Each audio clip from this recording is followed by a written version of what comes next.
12:30 Eastern Time, or sign up for updates on Mike's mailing list at salessensesolutions.com. Mike appreciates you listening and wishes you good luck on your next sales call. Well, welcome. I'm Mike Krause with the Sales Sense Reality Talk Show. Thanks for taking time out of your busy day today. I'm really excited to have Todd Davison from Bulldog Solutions.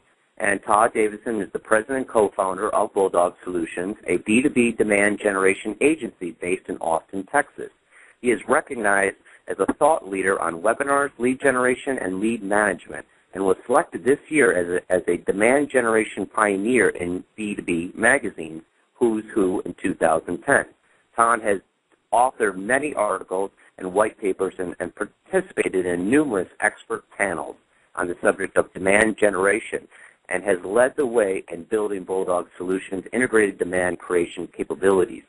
Todd, so how are you today? Welcome. Well, thanks, Mike. I'm excited to be here. I'm doing great. I'm excited to learn more because, as we all know as sales professionals, the lead is critical to start the sales process, and good leads are hard to come by. So I want to learn more about you and how you can help businesses and sales grow their sales by providing better lead solutions. So just tell me a little bit more about Bulldog. Exactly what do you do, and how do you work with marketing and sales departments? Well, so I think before we get into the specifics, I'd say that the business problem that we typically start with is the disconnect between sales and marketing. It's an age-old disconnect where sales is either saying they need more leads or complaining about the leads that they get, and marketing's in the impression that they're sending all this quality stuff over, and sales isn't following up on it adequately. And so you kind of get an organizational tension that builds up. And really what we do is work with enterprises, typically with their marketing department, to build demand generation solutions. And what demand generation really is it's a more holistic look at lead generation, really through the acquiring new leads, but also using data segmentation, scoring, and routing to communicate to them differently, nurture them, monitor their consumption behavior, and really start to hone in not on sending more leads over to sales, but the right kind of leads and a much higher qualified lead, and looking for dialogue and acceptance and feedback from sales. So from an engagement model, Bulldog Solutions comes in. We define ourselves as a demand generation agency. So we work with our clients, typically starting off trying to get sales and marketing leadership in a room in front of a whiteboard so that we set common goals that marketing can basically reverse engineer programs that are built and designed ultimately to drive the exact kind of leads that the sales leadership is asking for. So in essence, that's the solution set. We do that by utilizing marketing automation programs, building lead generation programs, webinars, e-newsletters, all the types of ongoing communication touch points that B2B marketers utilize, and then integrate those tools and rules with typically a telesales function that feeds into CRM platforms. So really the whole engagement, the whole philosophy of demand generation is to build integrated marketing programs that take leads not only from the point of capturing new leads, but supports the sales cycle all the way to the close one, or even beyond that, into the cross-sell, upsell opportunities.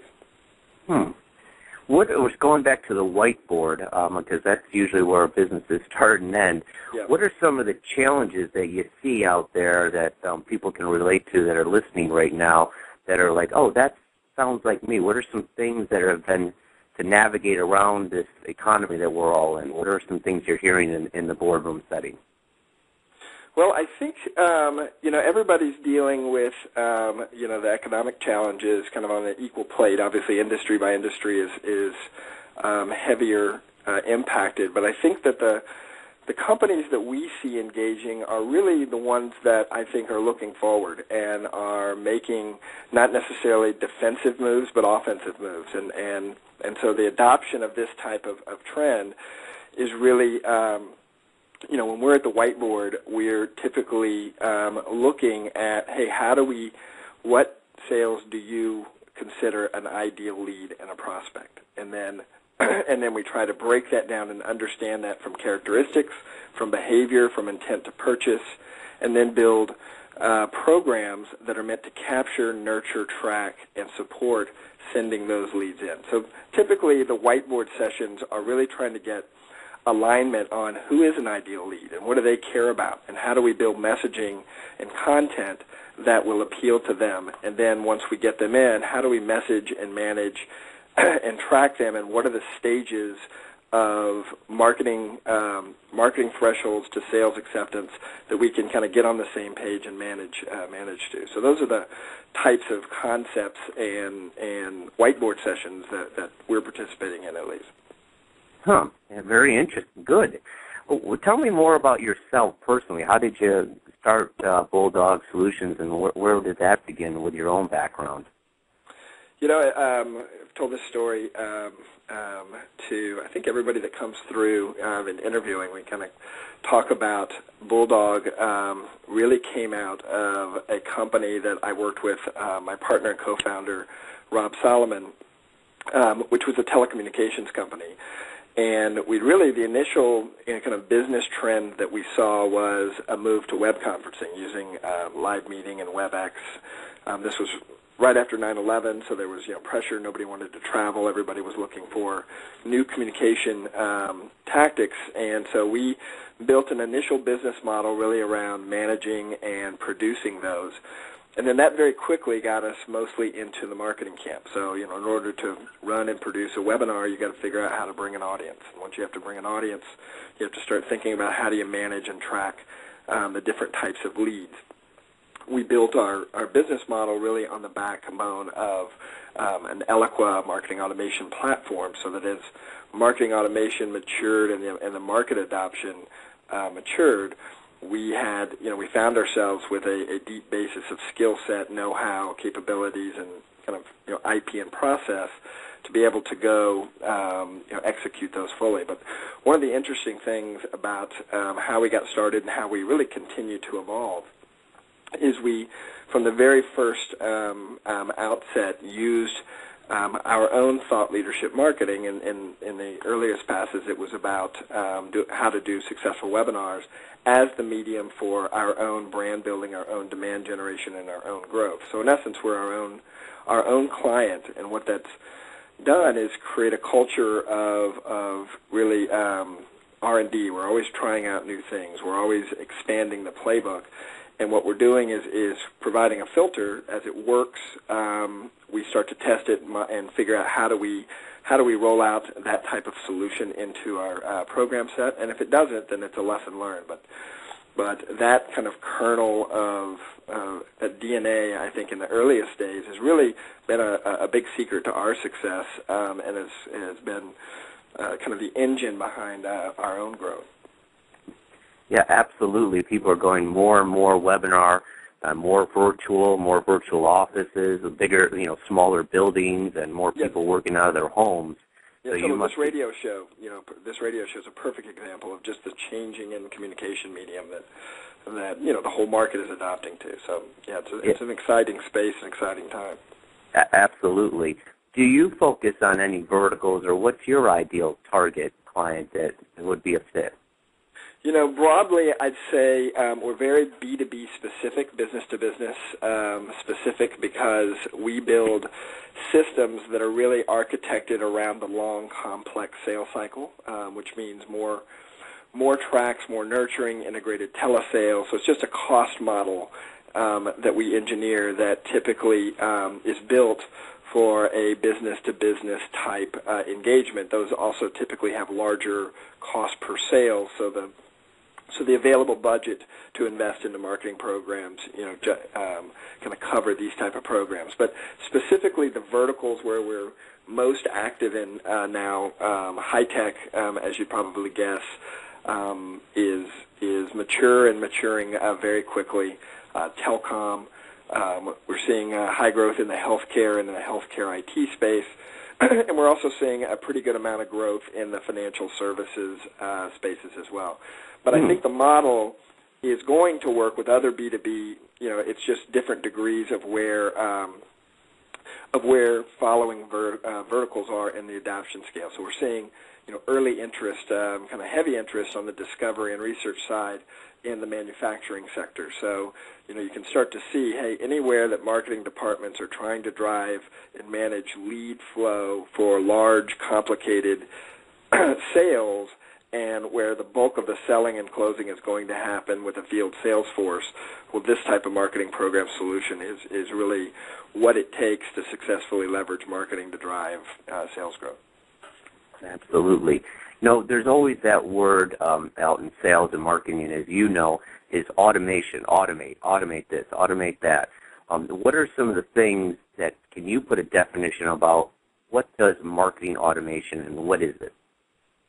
So, since we're speaking, coming from a sales perspective, I would say that, at the simplest level, think about sales management before CRM, where everything was kept on spreadsheets and Rolodexes and Post-it notes and telephone calls. And so, by automating that, it gave, sales management the visibility, organizations the visibility to really start managing and figuring out how to improve the sales cycle. And so I think in enterprise, the sales department, the sales organization, really went through its own automation absorption when CRM systems, became the norm. Now that is starting to happen to the marketing department. And kind of the before is you have marketing departments that are doing lots of programs, lots of lead generation programs. There's so many different places now, so many different evolving options for internet marketing that the problem became not generating the leads, but what am I doing with all these leads? They're all in, different spreadsheets and different formats, and they're disintegrated from my telesales, and they're not connected to my salespeople. And so without marketing automation, all of that becomes a very manual process. And when you think about what nurturing is really behind every marketing engagement, pre-architecting a communication path that's going to tee out to that person maybe over the next 6 months. And you start to think about the impossibility of scale to do that manually. It's hard enough to manage all of the moving parts today and effectively weed out the good leads from the just casual interest and get them to sales. If you're doing that manually, and marketing automation really becomes the engine that powers all of that stuff. It's all the things that need to happen before a lead is even given to sales. And marketing automation kind of serves as that kind of Uber CRM system that drives that. Absolutely. When I work with my clients, I tell them that the buying cycle is gone so far off the edge. Yep. It seems to be like so many times it takes so long to get that buying decision. Have you seen that as well? And do you have any data that supports, when a lead is started from start to finish? So we have lots of data. I don't have it in front of me, but we've definitely seen a year-over-year trend as far as the research analyst and kind of the feeling that deals are getting longer, and not just longer, but many more influencers being involved in the buying decision. Absolutely.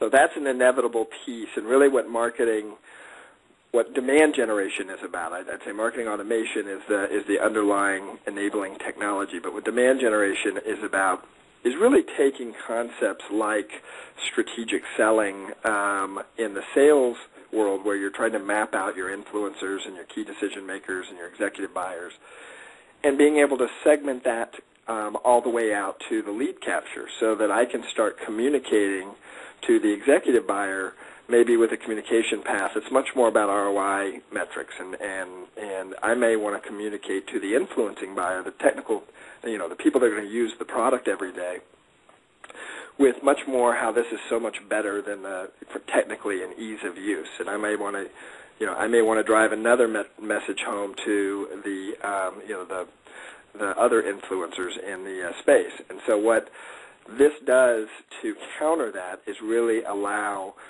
marketing to try to support, communicate, and be able to gather intelligence. So a lot of a lot of how marketing automation helps sales enablement is kind of the lingo for it is digital body language. It's able to capture and score all of the behavior that's captured on the company's website or their emails or any touch point, and push that directly into their CRM system so that a salesperson can see, hey, this person was on my website yesterday and opened up, 10 pages. In fact, they can set rules that automatically send them trigger email notices that, hey, Todd Davison's on your website and he just, he's been on 10 pages or more, so that you can know when to reach out and call and have that person. So I think definitely the marketing automation is meant not necessarily to eliminate it. I think it's a fact or reality of what's happening, especially with the economic, downturn. But I think that it starts to become a game changer because the adoption rates are speeding up, and so I see it as the trend increases. There's really a competitive advantage or disadvantage to organizations that adopt this way, because I think if you're not set up and you don't have your marketing and sales aligned this way, and your competition does, then they've got a very, very significant competitive advantage on it. Absolutely. I like that. Digital body language. I have not heard of that yet, so I like that. I like those new buzzwords. So digital body language is so critical, and now you can also send out presentations that say when the person opened. I mean, I don't think a lot of people understand how much information or data is collected off of these websites or lead capture forms. It's incredible how specific they are becoming. What are some companies that are most likely to have this marketing automation, and they're kind of looking at this digital body language? What type of companies do you see out there? Well, as with most technology trends, the technology industry, I think, is the most furthest adopted to marketing automation, and really starting to have some substantial evolution there. So I think if you're in these industries, telecom, healthcare, financial services, technology, really if your business cycle fits the long, complex B2B, solution-based selling, I think companies that are in those spaces should be considering it. My guess is most of the leaders in those spaces either are or are in heavy research too. So definitely, when you get to the senior ranks in the most marketing organizations that I'm speaking with now, you're not really, you're not having to explain to them what it is anymore. They've done their research, they've done their homework, they get it. This is where they need to go from a career path, from an expectations on their job performance. And so you see marketing leaders, not fighting the trend, and in most cases inside the organizations, the one leading the business case to drive there. So, how does one compare the automation to a CRM? And I'm a big believer in CRMs, obviously, and tracking data, and I love Salesforce. So how does that all work together now that we're talking about lead capture and a CRM system like a Salesforce? So the marketing automation integrates, in most cases, and you get multiple vendors and multiple platforms, and so the integration may vary based on the different systems. But in most cases, the major marketing automation platforms fully integrate into the CRM systems like Salesforce.com. And so what ends up happening, and it's really a critical piece of integration from a performance management standpoint, because now you can really get sales and marketing looking at the same set of goals, where marketing is looking not only at just generating raw leads at the top of the funnel, but helping to influence conversion all the way through the sales cycle process to close one. And by having the systems integrated, you can pull the data out and really start to then trend and map and follow. It starts to close the loop of ROI reporting for marketing spend all the way to revenue impact. So the two don't there's not a whole lot of crossover functionality. Salespeople in almost no cases that I know of, are inside of a marketing automation platform pushing buttons. Mm-hmm. They're typically on the receiving end within their CRM systems, their Salesforce.com, and they're getting more data and maybe learning how to push a couple new buttons and manage their lead acceptance and stuff on their end. But they're not typically tasked with the administrative burden of learning yet one more CRM system. Absolutely. As we all know, sales professionals don't typically like to do a lot of data entry. So what are some of those? Yeah, exactly. What are some of those things that the marketing automation helps marketing accomplish to enable the sales team a little bit more? And as you let off the call here, it's always been that push and pull between marketing and sales. What are some things that they can enable the sales team? Well, I think the most enabling piece is really the dialogue that gets set up on a weekly basis, so that again, as we create joint goals with sales of what kind of leads do you want, and now we have the ability to capture that data and segment. The best kind of support is a weekly review. We typically advise, it's kind of becoming a industry norm to have a part of the marketing to sales handoff where marketing and sales actually have a service level agreement, a formal service level agreement, and it becomes one of the key measurables. And on the marketing end, it's marketing qualified leads. These are how many leads met all of the criteria that sales said they were looking for. And then on the sales end, they have an acceptance or rejected stage. So it's basically, yes, this is before the call, looking at just at the quality of the lead, saying, you're right, check, check, check, we're accepting it or we're rejecting it. So there's at the sales ops role, there's a little bit more an administrative layer that comes in, but what it's forced to do is allow sales and marketing to have real-time conversations. Okay, why didn't that one work? What was it you didn't like about this one? What's the field feedback? Because again, the ongoing goal isn't to send more leads, it's to send more of the right leads. Even if that means lower overall lead count, we're trying to feed sales with people who are ready to buy, who are ready to have a sales conversation, which is what salespeople want, right? They don't want to have to educate. They want to talk to some people who are, interested in moving forward in the dialogue. So that's, I think, the biggest sales support. Now, beyond that, marketing can build marketing automation driven nurturing communications for either the salespeople to manage or to do automatically, and that's people that may be in your sales pipeline, but they're going through a 1 or 2 month cycle to where you can communicate with them if you want with updated information. There's obviously material support. We look to create assessments for salespeople to kind of tee up more in-depth conversations on the back end of lead generation activities. So there's a whole lot of sales enablement. It's really the third part of the process, which is the conversion piece that marketing can do to support sales. But I think the biggest impactor is really focusing in on that quality of lead handoff, because at the end of the day, it's still going to come on very good salespeople to close the business. I mean, they're selling long-term, complex enterprise decisions. Marketing is not going to replace sales in any piece. So you're going to rely on sales to really take it from the foot in the door to get it closed, with marketing playing much more of a supporting cast at that stage. But where marketing is really delivering the value is by delivering the right quality and quantity of appointments to the sales team for them to take and run with. Absolutely. There's no question about it. It comes down to that sales professional to be prepared, professional and prompt, and ask for the sale and kind of navigate the storm through the sales process. Yeah, I mean, typically we work on stuff that's in a marketing cycle that may be months before the sales cycle even begins. So there's still a complex sales cycle that comes behind. This is just matching a complex marketing cycle to really mirror the need to drive those kind of sales.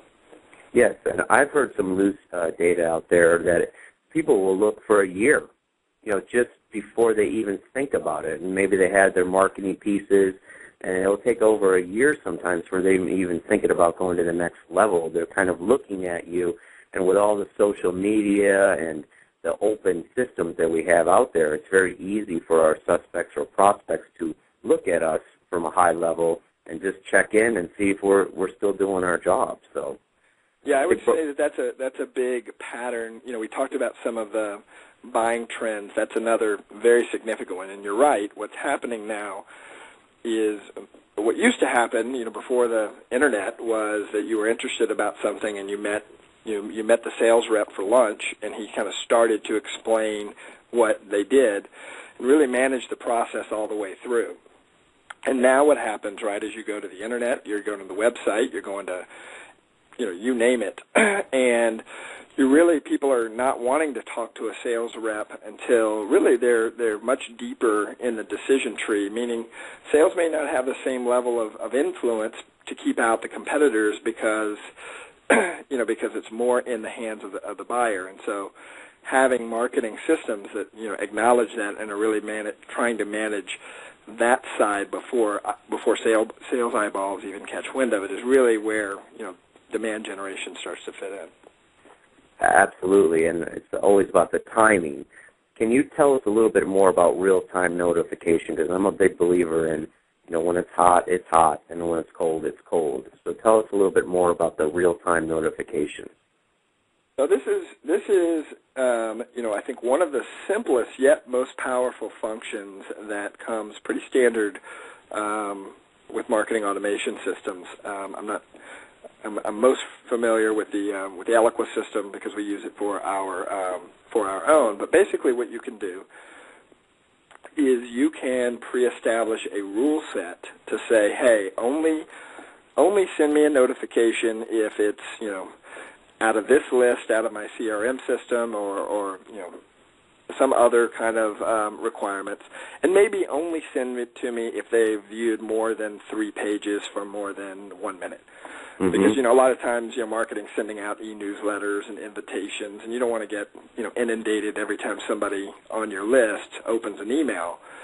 But you can start to set that says, okay, if they're clicking around and they're in there, over X amount of time, they're doing more than just reading a newsletter article. They're kicking our tires. They're doing research on our website. And so you can manage and pre-set up what those rule sets are, and then it's as simple as it just sends you a little email that's with a link that says, this person is on your website viewing this many pages, and you double-click on it, and it pulls you into the system, and really that's all it's telling you. So it's just tapping you on the shoulder, saying, hey, you may want to reach out and check up on that guy today. And you get I was just on your website, that kind of timing. I love that, and I've used that in the past, these tools, and I'm a big believer of what you're providing. And it's so neat, like if I have that minute or two, just kind of hanging out or waiting for an appointment, I'll see someone that opens something, and I'll call that person, and they're like, I was just thinking of you. And I'm like, oh, really? It's kind of, and it's so wild because the timing is real. It's so great.